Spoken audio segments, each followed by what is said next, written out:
we know as traditional definition of marriage between a man and woman. Who are these revisionists out there? Sure. A lot of them, we have a chapter on this in the book where we just kind of go through chapter and verse, the leading figures in support of redefining marriage to include same-sex couples. And then we quote what they say about monogamy, and we quote what they say about sexual exclusivity. We quote what they say about permanence. And, more or less on each and every one of those additional norms, they're in favor of redefining marriage as well. So we call them revisionists because they're revising the concept of marriage to exclude sexual complementarity. But then once you exclude sexual complementarity, you have no reason for keeping the rule of two, monogamy, for keeping the rule of sexual exclusivity, or for keeping a pledge of permanency. And not only do we just say that you don't have any reason for this, but we point out that the revisionists themselves, people like Andrew Sullivan, Ivy League professors like Kenji Yoshino and Cornel West, activists like Dan Savage, leading figures in the LGBT rights movement, more or less one by one, also support redefining all of the other traditional norms of marriage out of existence. Well, you're listening to today's issues. We're talking with Ryan T. Anderson, a fellow with Heritage Foundation, and he is co-author of What is Marriage? Man and Woman in Defense.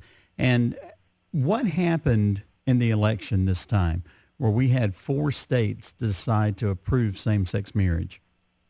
Yeah, a lot of people are pointing to this as if this means that, history is already determined. But there are 2 things that I think are really important to point out about this. The 4 states that had marriage amendments on the ballot, in each one of those states, they're deep blue, heavily Democratic states. And in each state, marriage did better than Mitt Romney. Right. And, after the election, all of the pundits blamed social conservatives for Mitt Romney's loss. But I work in D.C., and so the closest state to us that had a marriage amendment was Maryland. In Maryland, Mitt Romney received 36% of the vote. Marriage received 48%. So marriage outpolled Mitt Romney by 12 points in a heavily blue, heavily Democratic state like Maryland.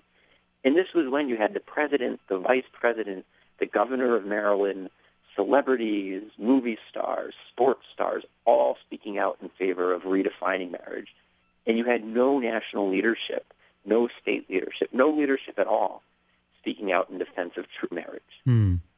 So from our perspective, point number 1 was that, only if you're also going to throw over, the Republican Party as saying they're on the wrong side of history or something like that, which no one's going to do. They're going to say we have to work harder at making our policies look appealing, right? So in the same way, marriage did much better than they did. So why are we now going to give up on marriage the way that you hear some elites within the conservative movement saying, we should just give up on marriage? Point number 2 is that, look, history is not something that's set in stone and that's determined. History is a matter of individuals making choices. And if we start making the arguments, if we start forming the coalitions, if we start explaining what marriage is and why it matters, we won't be on the wrong side of history because we'll be making history, we'll be shaping the historical outcomes. So that's why my co-authors and I, that's why we wrote this book. It's why we're writing articles. It's why we're speaking about this.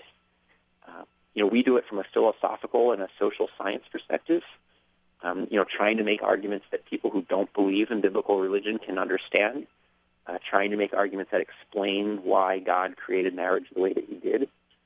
We don't believe in an irrational God. We think God acts for reasons, and that we can, discover those reasons and then share them with our fellow citizens. So that's what we're doing in this book. That's what we're doing really between now and the Supreme Court decision. And if the Supreme Court decision goes the right way, we're going to keep doing it for years to come. And what happens, if it doesn't, and we hope that's not the case, but what happens if, of course, we're just speculating here in hypothetical cases here, but if it goes against marriage? I guess it depends on what they say or what they do. Yeah. It could be like a Roe decision.